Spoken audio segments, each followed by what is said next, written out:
Assalamualaikum warahmatullahi wabarakatuh. Salam sejahtera bagi kita semua. Om Swastiastu, Namo Buddhaya, salam kebajikan. Yang terhormat Menteri Koordinator Bidang Perekonomian Republik Indonesia, Bapak Erlangga Hartarto.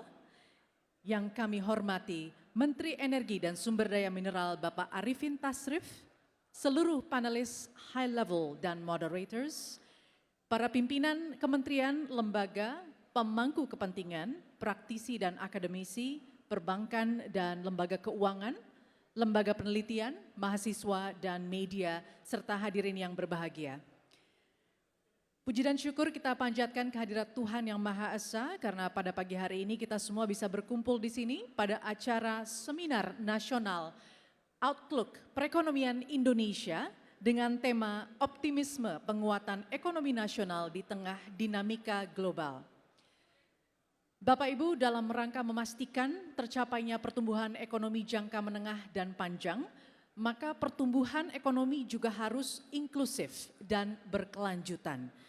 Keberlanjutan pertumbuhan ini harus diwujudkan melalui berbagai aspek, di antaranya aspek transisi menuju energi berkelanjutan, aspek pembiayaan yang berkelanjutan, aspek digital dan inovasinya, serta aspek SDM yang berbasis ekonomi berkelanjutan. Hadirin yang kami hormati, dalam mensinergikan berbagai aspek berkelanjutan ekonomi nasional, maka pada pagi hari ini kita akan masuk ke pokok bahasan strategi kebijakan untuk mendorong pertumbuhan ekonomi yang berkelanjutan melalui High Level Panel 1 yang akan dipimpin oleh moderator Andini Effendi. Langsung saja kita akan undang Andini Effendi.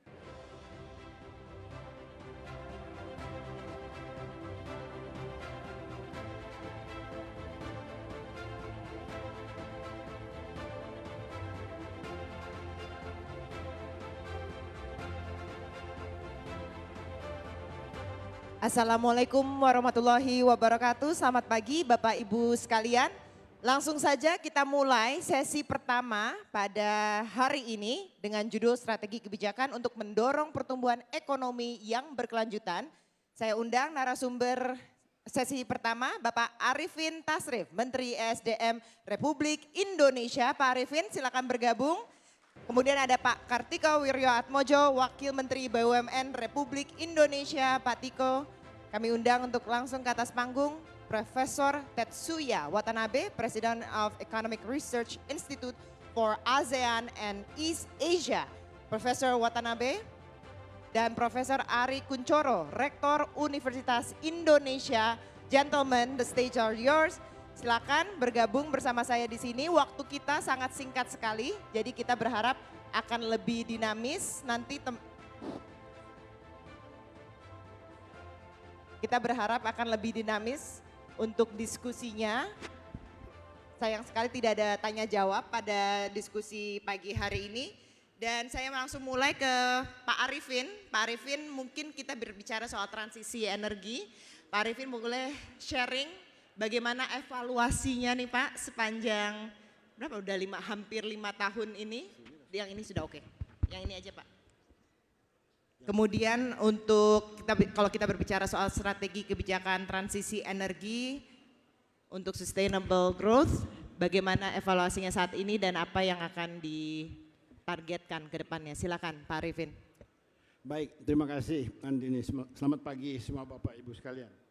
Jadi isu yang diangkat pertama kali adalah mengenai transisi energi. Ya memang kita memiliki target capaian untuk bisa mencapai 23% di tahun 2025. Tapi apa yang kita capai sekarang masih jauh. Ya masih kurang lebih 60% dari target. Padahal waktunya tinggal 2 tahun lagi. Apa penyebabnya? Penyebabnya adalah kemarin adanya COVID, kemudian juga kita masih harus mempersiapkan infrastruktur. Pertama infrastruktur, kemudian kita harus bisa meng-create demand. Infrastruktur sudah kita programkan, ya kita harus bisa membangun jaringan transmisi yang dapat mengakses energi baru terbarukan yang demikian banyak terdapatnya sumbernya di Indonesia. Kita harus memperbaiki lagi regulasi-regulasi kebijakan yang memang bisa menarik investasi. Kita harus meng-create demand. Bagaimana demand listrik yang baru, yang tumbuh cukup signifikan ke depan, itu semuanya diisi oleh energi bersih terbarukan. Kemudian kita juga masih dihadapi adalah proyek-proyek yang sebelumnya. Nah, ini semuanya harus bisa kita atasi. Program-program efisiensi apa yang bisa kita lakukan? Kita juga memprogram efisiensi, antara lain bagaimana kita bisa memanfaatkan sumber gas alam kita untuk bisa menggantikan LPG. LPG kita itu import lebih dari 5,5 juta ton per tahun dan trennya terus meningkat. Sementara kita memiliki gas yang masih berlebih yang kita ekspor, dan kecenderungan produksi kita dalam negeri akan bertambah. Kita memenuhi beberapa discovery baru lagi yang kita percepat produksinya. Untuk itu transmisi perlu kita bangun. Transmisi listrik dan transmisi gas. Transmisi gas inilah nanti yang akan bisa menggantikan LPG untuk bisa masuk ke rumah tangga, ke restoran, hotel, ya, untuk bisa menggantikan LPG yang kita import. Ini juga aspek keamanan energi dalam negeri kita yang harus bisa kita tumbuh kembangkan. Kemudian kita juga harus bisa mengantisipasi ke depannya bahwa mekanisme daripada cross border carbon ini akan diterapkan. Nah, ini harus kita antisipasi. Kita sudah merasakan perubahan iklim yang ada, ya, kita bisa merasakan bahwa kemarin kita sesak hirup udara di Jakarta, ya, batuk dan lain sebagainya. Nah, untuk itulah kita harus membuat kebijakan-kebijakan baru, ya, yang memang bisa mengattract masuknya energi baru. Kita harus melakukan segera konversi dari combustion fuel ke elektrifikasi. Ya, ini menjadi tantangan dan kita harus menumbuh kembangkan industri-industri pendukungnya. Karena tanpa kapasitas industri yang memadai, skala ekonomi itu sulit tercapai. Untuk itulah maka memang kita harus membangun infrastruktur energi, kita harus bisa menyiapkan energi yang mudah terjangkau dan menarik investasi sehingga investasi itu bisa banyak masuk ke dalam negeri. Terima kasih Pak Arifin. Ini saya ingin menyambung langsung tadi soal investasi, soal pembiayaan. Mungkin Pak Tiko bisa menjelaskan bagaimana nih kita untuk membiayai ini dan tantangannya apa? Karena kalau kita lihat 2024 mungkin juga lebih banyak dinamikanya yang akan terjadi, khususnya bagaimana kita bisa membiayai transisi berkelanjutan ini. Terima kasih Andini. Jadi tadi dari Pak Arifin menyampaikan sebenarnya di dalam transisi energi ini ada 3 blok. Pertama blok untuk kelistrikan, kemudian untuk transportasi dan untuk kehutanan. Nah, kelistrikan ini ada beberapa tantangan jangka pendek. Bagaimana kita memberikan insentif kepada para pengusaha yang melakukan pembangkitan usaha seperti coal fire, diesel dan sebagainya untuk transisi kepada renewables. Nah, ini tentunya peran perbankan bagaimana memberikan persyaratan dan mengarahkan memberikan bunga lebih murah untuk pengusaha-pengusaha pembangkit yang mau menurunkan emisinya dalam jangka pendek. Nah, ini polisinya mulai kita masukkan dalam polisi di perbankan.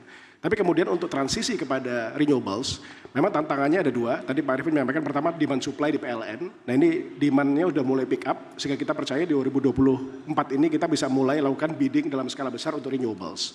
Dari renewables kita juga ingin biddingnya ke depan tidak lagi dalam skala kecil, 50 mega, 100 giga, tapi kita ingin bikin block bidding, 1 giga, 2 giga, sehingga skalanya dapat dan percepatan untuk mengejar 24 giga renewables ini bisa terjadi dalam waktu 10 tahun ke depan. Nah, tantangannya dengan skala besar 1 giga, 2 giga ini, misalnya solar panel ataupun hydro, itu adalah pembiayaan dalam skala besar dengan jangka panjang dan tentunya dalam US dollar. Ini yang memang dalam negeri masih belum ada sumber pendanaan US dollar jangka panjang.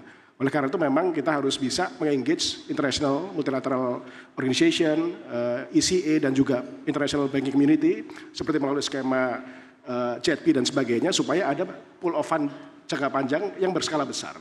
Nah, dari sisi equity sebenarnya banyak perusahaan-perusahaan energi renewable skala dunia yang tertarik untuk masuk ke Indonesia. Kita lihat sebagai contoh beberapa tahun lalu kita resmikan power plant di Cirata floating oleh Masdar sebagai contoh. Kemudian ada perusahaan Saudi seperti Atswa dan sebagainya memang punya skala besar. Tapi mereka ingin block bidding dengan skala besar sehingga untuk economic of scale-nya tercapai dalam kapasitas yang memadai. Nah ini kita akan dorong melalui mekanisme procurement dan pembiayaan di PLN. Selain itu tadi Pak Arifin juga menyampaikan ada area-area yang harus dibiayai oleh pemerintah atau multilateral, seperti transmission, green grid. Green grid ARR-nya rendah, maka ini harus pemerintah atau multilateral yang mendanai supaya ini ada yang mendanai dalam konteks pendanaan murah jangka panjang juga untuk transmissionnya. Nah ini sedang kita skemakan dengan PLN supaya ada pembagian antara yang economically punya high ARR dengan yang memang lebih public service dalam konteks transmission. Nah kemudian untuk kehutanan ini juga menarik bahwa salah satu penurunan emission kita didorong oleh land use, deforestasi ya, termasuk nature based solution untuk konservasi hutan. Ini sebenarnya peluang besar karena Indonesia punya 120 juta hektar hutan. Nah kuncinya bagaimana mengunlock carbon trading. Kita sudah luncurkan local carbon exchange yang harapannya secara sertifikasi bisa masuk ke carbon exchange skala global dengan sertifikasi nasional.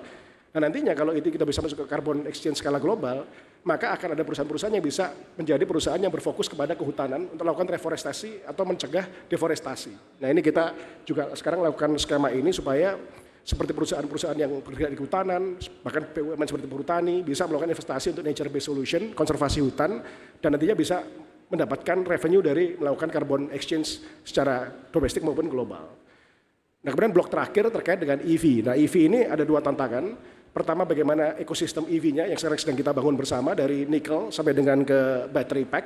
Itu kita sedang bangun ada dua ekosistem di Indonesia yang bersama Antam dan kita juga sedang proses dengan Vale, dengan Pak Arifin bagaimana ada 3 ekosistem baterai yang kita bangun. Nah ini tentu butuh pendanaan skala besar termasuk pembangunan upstream-nya, midstream-nya, pembangunan edge-pulse smelter dan sebagainya.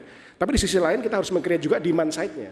Dan demand side-nya ini kan bagaimana meningkatkan dan memberikan subsidi kepada masyarakat untuk peningkatan akselerasi konversi ke EV dari sisi baik mobil maupun motor. Nah ini juga kita harus dorong termasuk pembiayaan di consumer side-nya. Bagaimana bank mulai membiayai pembelian motor listrik, mobil listrik dan sebagainya dengan skema yang bisa mendorong masyarakat untuk konversi ke mobil listrik. Jadi ini satu ekosistem yang besar, transisi energi ini, ada ekosistem power, ekosistem hutan dan ekosistem transport.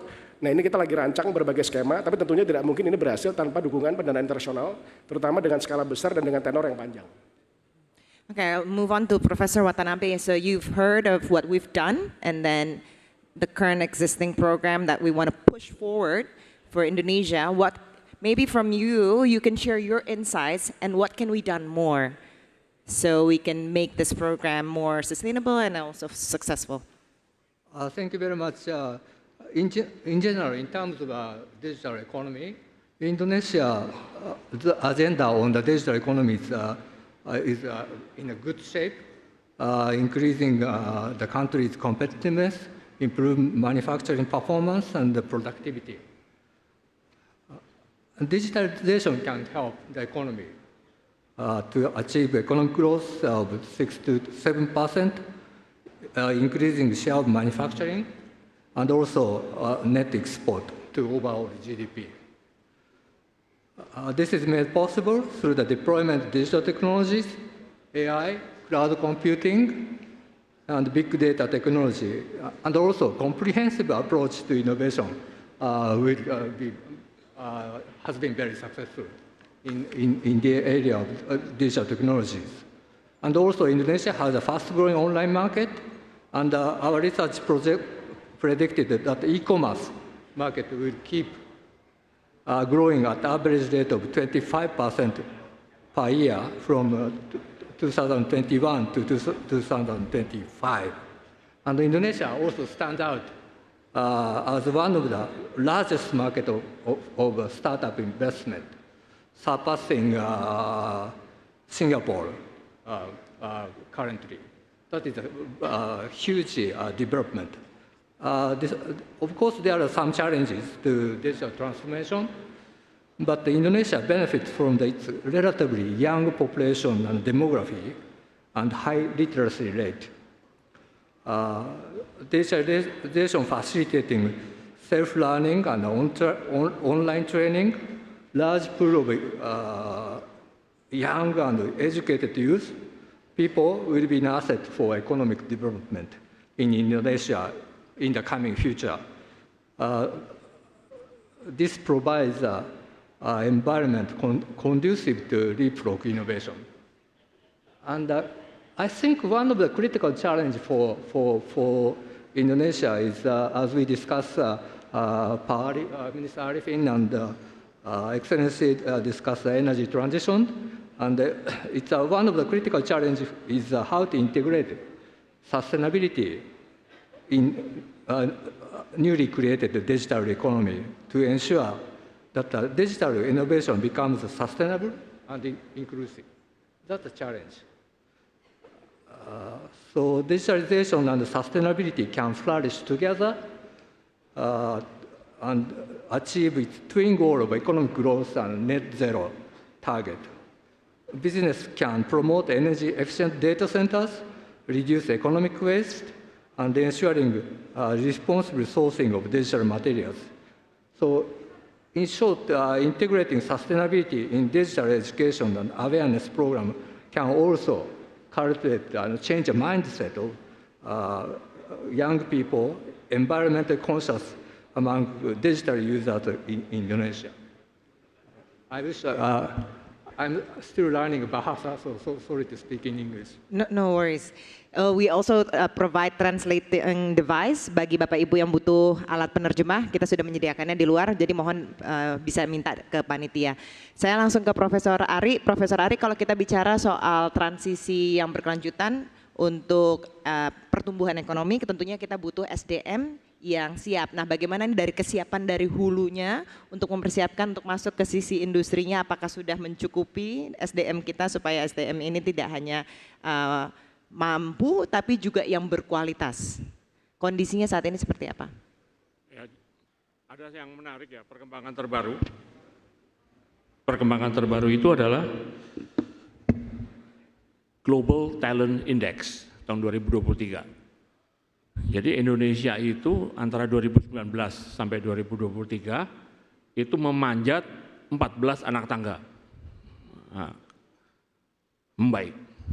Tapi kalau kita lihat apa yang terjadi dari 2019 sampai 2023, itu ada COVID, ada masalah ketegangan geopolitik yang menimbulkan krisis energi. Jadi situasi eksternal itu memaksa memang transformasi pada sisi SDM. Ya. Jadi pada tingkat kecakapan individu untuk sektornya itu meningkat. Tapi ada catatan satu yang menarik. Kemampuan manajerial, knowledge managerial, ya, connecting the dot, ya, itu masih nggak ada. Ya. Jadi ini sangat menarik, ya. Saya ambil contoh misalnya rumah makan. Mungkin sebelum COVID dia tidak banyak menggunakan order online. Dia hanya bergantung pada pelanggan yang datang. Tapi COVID memaksa dia untuk menggunakan jalur yang lain. Setelah COVID ternyata peminatnya juga masih ada. Sehingga dia menjadi hibrid. Tapi sekarang dia itu sekarang bagaimana?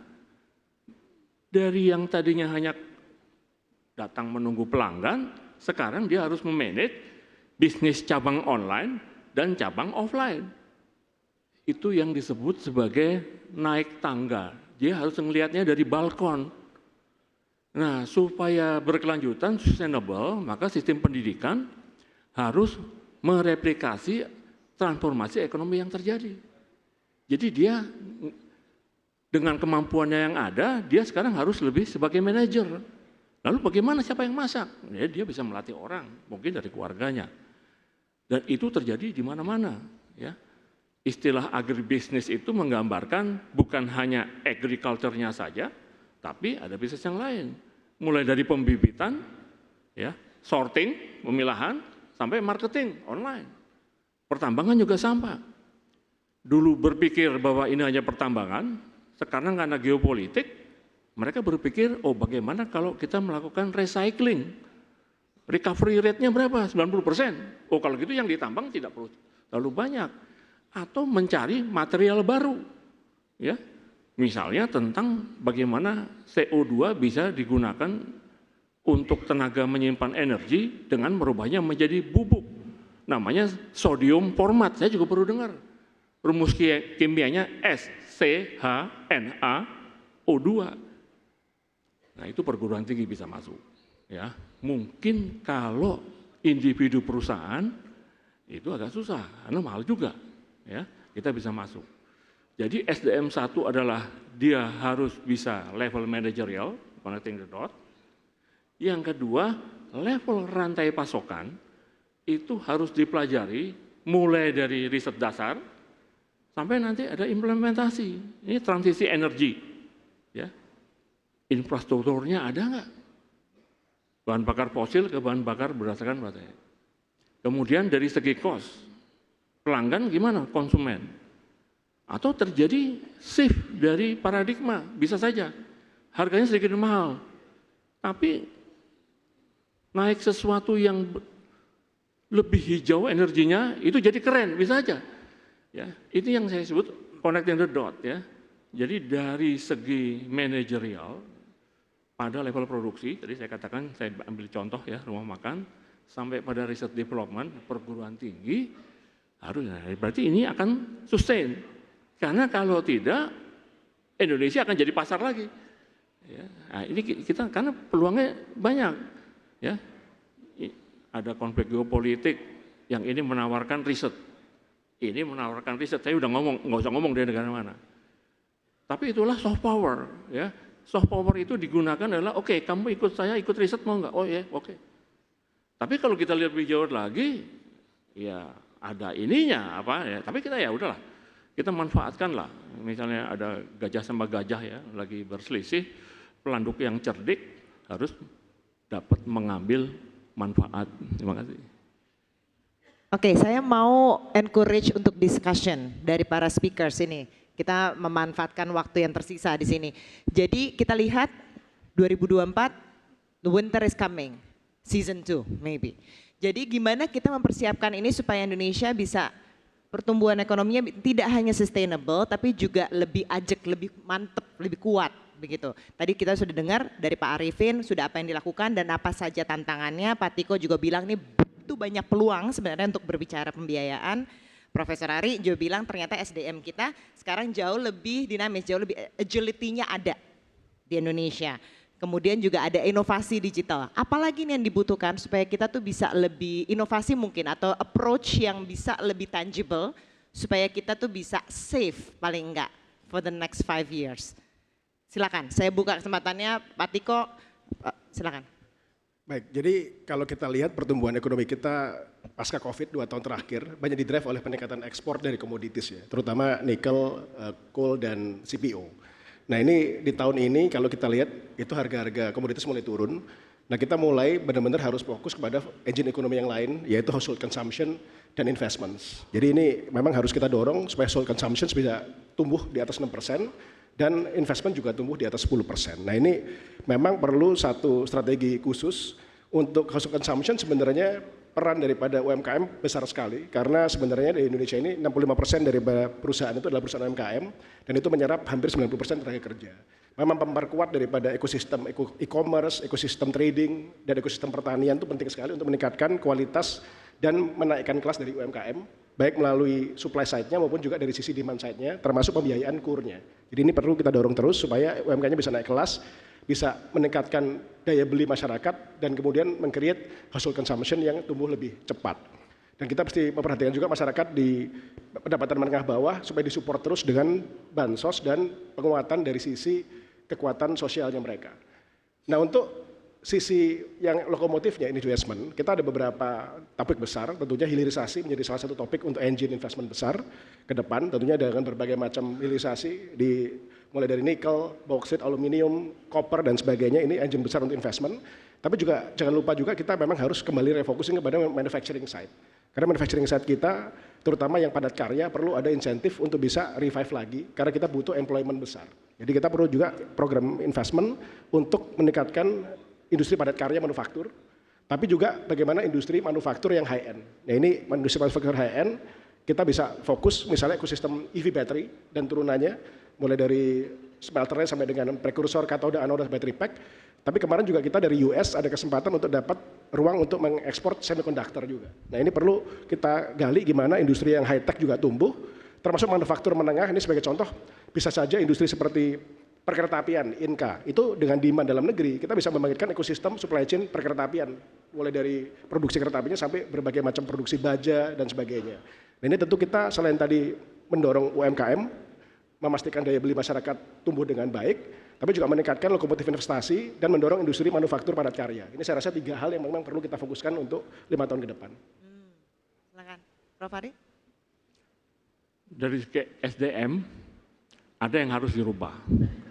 Jadi yang tadinya sifatnya adalah transfer pengetahuan, sekarang harus ke arah memecahkan masalah, problem solve.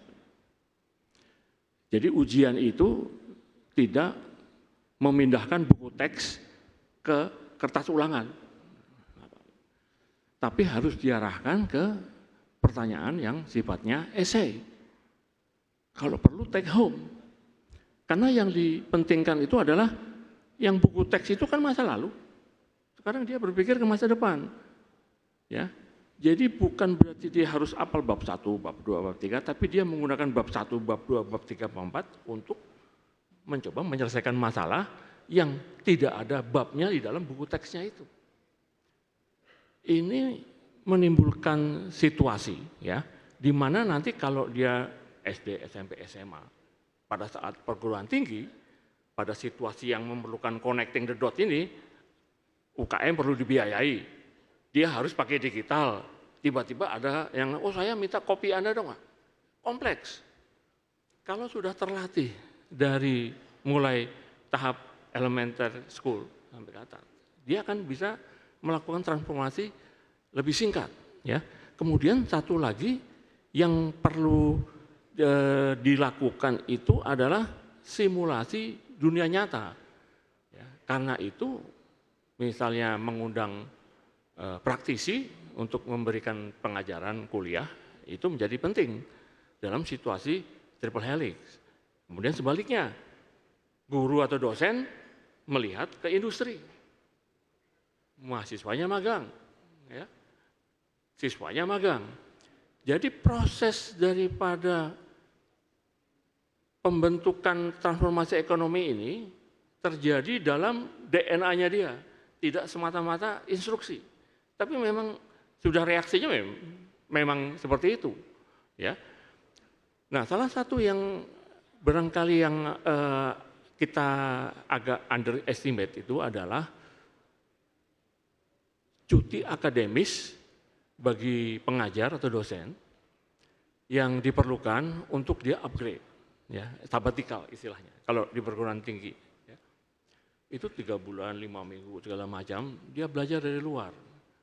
Karena bagaimanapun juga, ya, tidak ada pengalaman yang utuh, jadi harus saling belajar. Nah, yang seperti ini harus dijadikan sebagai syarat untuk misalnya dia bisa masuk ke tataran yang lebih tinggi.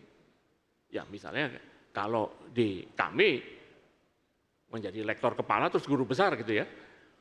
Jadi apakah mendapat saya diundang invited speaker untuk satu conference di luar negeri? Ya, waduh, ini suatu kehormatan. Saya diundang untuk 3 bulan riset di Tokyo University. Itu kehormatan. Ya, bukan hanya kehormatan, dia nanti bisa membawa ilmunya. Jadi butuh exposure yang lebih global untuk melihat. Dan mahasiswanya diajak dalam satu klaster. Ya. Karena kan mungkin yang dapat kehormatan cuma satu, tapi bagaimana dia bisa membawa dampak positif pada lingkungannya. Makanya di sini klaster-klaster penelitian ya, dan juga di sekolah-sekolah yang ya SD, SMP, SMA itu lebih ditekankan kepada kerjasama tim. Jadi nilai raport itu ya dia sendiri. Tapi kalau kerja kan dia dengan orang lain. Jadi paper bersama, makalah bersama itu harus ada selain makalah yang dia sendiri. Di situ dia berinteraksi. Mengembangkan leadership, mengembangkan kemampuan persuasi, ya kadang-kadang harus ngalah ya. kadang-kadang saya ini enggak, ini yang benar. Tapi semuanya adalah menjadi satu kesatuan. Dan kalau mau disimulasi lagi, bisa saja nanti dalam presentasi ada yang peer reviewer. Ya temannya juga, kelompok lain, nanti gantian. Jadi mensimulasi labor market yang sekarang sedang mengalami perubahan itu diperlukan dari sejak awal. Ya, karena nanti kalau enggak, ya itu seperti biasa, kecepatannya itu makin lama makin cepat ya. Jadi kita harus ancang-ancang, bukan berarti gap-nya itu kemudian langsung tutup, tidak. Kita tujuannya closing the gap, ya, closing the gap. But if the gap is too wide, then we have problem. Ya. Belum lagi masalah productivity. Ya, itu yang tujuan kita untuk transformasi di pendidikan. Prof, Pak Arifin ini juga mungkin salah satu industri yang butuh SDM sangat berkualitas itu. Tapi Pak, kalau kita lihat ini bagaimana supaya kita lebih mantep gitu ke depannya, apa yang perlu diperbaiki lagi? Ya, baik, terima kasih Andini. Jadi kita ini punya sumber daya alam yang menghasilkan revenue pendapatan yang sangat besar. Dan udah mulai terjadi peralihan, kalau tadinya oil gas menjadi sektor andalan, sekarang ini di sektor minerba yang jadi andalan. Nah, inilah yang memang, tapi value yang kita peroleh itu belum optimal. Jadi masih perlu dilakukan terus program-program proses hilirisasi sampai dia menghasilkan produk jadi. Ya, nah, apa yang bisa kita buat dari nikel sampai bisa menjadi baterai? Apa yang bisa kita bikin dari copper cathode sehingga bisa mendukung kebutuhan transmisi untuk pengaliran listrik? Apa yang bisa kita lakukan lagi dari aluminium dan lain sebagainya? Ini yang harus kita tumbuhkan industri hilirnya. Nah, kita mempunyai keunggulan demografi yang sangat potensial. Inilah yang harus kita pikirkan, bahwa kita harus mendorong program penilaian nilai tambah melalui proses hilirisasi untuk bisa merespon lapangan kerja buat generasi kerja muda kita. Nah, pasar kita harus bisa meng-create. Ya, pasar di luar negeri itu sudah, tapi kompetitif enggak produk kita. Untuk itu, untuk mencapai competitiveness, maka economic scale itu perlu di-create. Apa yang kita lakukan sekarang terkait dengan elektrifikasi? Ya, bagaimana kita bisa membangun demand? Kita menghitung bahwa saat ini Indonesia ini banyak menggunakan kendaraan motor beroda 2 yang jumlahnya lebih dari 120 juta unit, ya, dan ini mengkonsum kalau 1 liter per hari itu sudah menghabiskan kurang lebih 600.000 barrel ekuivalen minyak. Kapan kita bisa mengganti ini? Ada 2 program percepatan produksi motor baru. Ini membuka potensi teknologi baru di industri yang memang bisa dikuasai oleh masyarakat industri kita. Kemudian apa yang kita lakukan dengan motor-motor yang sudah dipakai? Itu yang memang bisa kita bisa kembangkan nggak? Industri komponen. Dan yang paling penting lagi adalah kesadaran masyarakat. Kemudian pemerintah sudah memberikan insentif, dan ini harusnya bisa direspons. Jadi kita bisa banyak meng-create ya market baru, skala besar maupun skala kecil. Gas, misalnya kita bisa ganti LPG dengan CNG. Nah, kemudian masyarakat juga bisa partisipasi ya. Kemudian kita bisa pasang jaringan gas masuk ke rumah-rumah tangga, bisa menggantikan dan bisa mereduce anggaran subsidi pemerintah. Dan anggaran ini yang memang bisa bergulir untuk bisa mengembangkan yang lain. Professor Watanabe, so maybe you can share more about innovation on digital space. So we have this existing program that we want to push forward that requires innovation, particularly on the digital space. So what do you think that we can do more regarding this? I think what is happening here in terms of innovation is quite successful deployment of new technology. I mean, IT technology and AI and cloud computing in the wide range of sectors in economy and society. And I think that will continue for years, maybe next 5 years. So deepening deployment IT technology and coming up with a new business model in agriculture and manufacturing supply chain, and healthcare, education, and other sectors. And one of the challenge, as previous speakers mentioned, that some of the gap, digital divide between the large companies and the MSME, small and medium-sized companies, to deploying the new technology. That's a challenge. And also human resource development is very important. If I may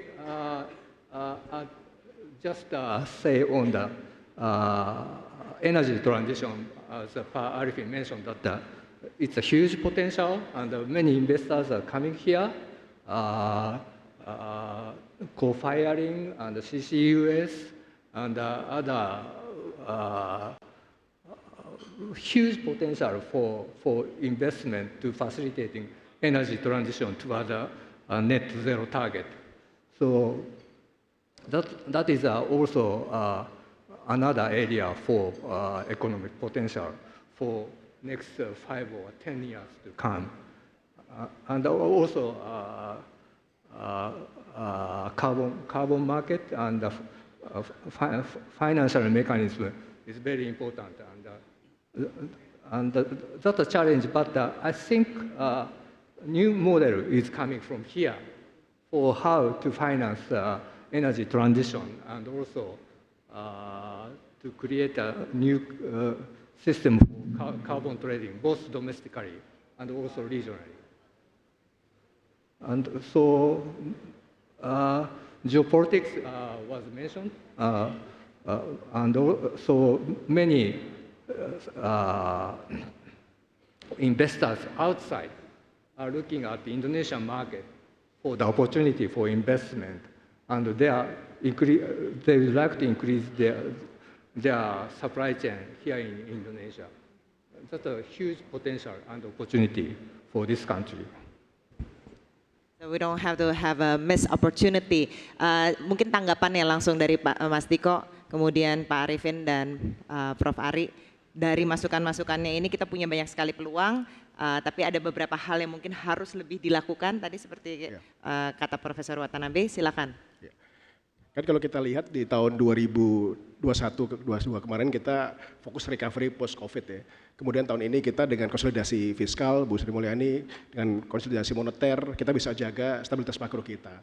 Nah ke depan ini kita harus berubah dari recovery stability ke pro-growth. Nah pro-growth ini memang polisinya harus lebih mendorong untuk investasi dan menyediakan likuiditas yang cukup ke market. Nah untuk itu memang policy sektoral, mikronya jadi penting. Nah policy sektoral di sini tadi seperti dengan Pak Arifin, misalnya di Minerba, bagaimana downstream Minerba ini ekosistem investasinya bisa kita kasih insentif untuk orang investasi dari bukan hanya di midstream tapi sampai dengan ke downstreamnya. Nah sebagai contoh misalnya di Freeport kita sekarang bangun smelter, kita bikin precious refinery metal, dan juga untuk copper cathode harusnya nanti turun sampai dengan ke cable dan heavy industry-nya di sana, di Gresik sebagai contoh. Nah untuk EV dengan ekosistem nanti battery dan sampai dengan ke OEM-nya harusnya nanti supply chain untuk seluruh EV ekosistem ya mulai dari baja, kemudian wheel dan segala macamnya ini bisa tumbuh di Indonesia juga. Nah memang ini bagaimana kita bisa memetakan ekosistem-ekosistem tadi ini mulai dari ekosistem Minerba, EV, kemudian nanti untuk transportasi dan sebagainya, dan meng-create policy package yang memang pro-investment dan pro-growth di setiap segmen ini. Jadi ini memang pro-growth ini perlu satu kebijakan yang lebih levelnya lebih mikro dan lebih cross-sectoral, karena bukan hanya dari kebijakan fiskal atau moneter aja, tapi juga dari kebijakan sektoralnya perlu kita tajamkan. Nah kami di BUMN sudah memetakan beberapa ekosistem ini, yang kita harapkan memang bisa menjadi engine untuk the next leap, untuk kita bisa tumbuh ke 6% dan menjaga stability pertumbuhan sampai 5 tahun ke depan. Nah tapi di sisi lain juga bagaimana menjaga daya beli dan kekuatan UMKM kita juga penting. Nah perlu juga ekonomi-ekonomi yang meng-create fast return. Ini sebagai contoh tourism. Tourism salah satu contoh yang bisa meng-create ICOR-nya itu rendah karena kita investment 1 bisa dapat 5 cepat. Nah itu kita juga kemarin membangun tourism fund bersama Pak Sandi, Bu Sri Mulyani, kita bangun tourism fund untuk create event secara rutin dengan funding pemerintah supaya meng-create ekosistem untuk UMKM dan Horeca-nya bisa cepat recover dan tumbuh lagi. Jadi memang harus ada multi approach di masing-masing sektor dan kebijakan fiskal maupun intervensi pemerintah di masing-masing sektor harus tajam untuk meng-create multiplier effect yang cepat dan besar. Silakan Pak Arifin. Ya. Baik, Indonesia ini kalau dilihat dari sumber dayanya luar biasa, ya juga termasuk juga sumber energi bersih terbarukan. Jadi ini menjadi satu daya tarik untuk investor untuk bisa masuk ke sini. Kedua, geografi kita lokasinya juga pada lokasi yang strategis. Ketiga, kita memiliki keunggulan demografi yang ada. Nah, apa yang kita nggak punya? Sekarang banyak negara-negara ingin bekerja sama, tapi kita juga harus memilih. Kita harus mengarah ke arah mana yang memberikan nilai yang paling baik untuk bisa dikembangkan di negara ini untuk kesejahteraan kita ke depan. Ya, jadi kita punya inisiatif untuk energy hub ya dengan ASEAN. Indonesia jangan berpikir hanya Indonesia yang 280 juta masyarakatnya, tetapi juga harus berpikir ke arah 700 juta masyarakat ASEAN juga merupakan potensi market. Apa yang nggak bisa dibikin di Indonesia? Ya kita punya energi bersih yang bisa menghasilkan hidrogen, kemudian juga green ammonia dan semua macam energi yang dibutuhkan masa depan, dan ini harusnya bisa menjadi daya tarik investasi masuk. Baik, dan juga tentunya dipersiapkan SDM yang siap untuk diterima di tempat lapangan kerja yang nantinya akan semakin besar diharapkan. Terima kasih Bapak-bapak, please give a round of applause for our speakers.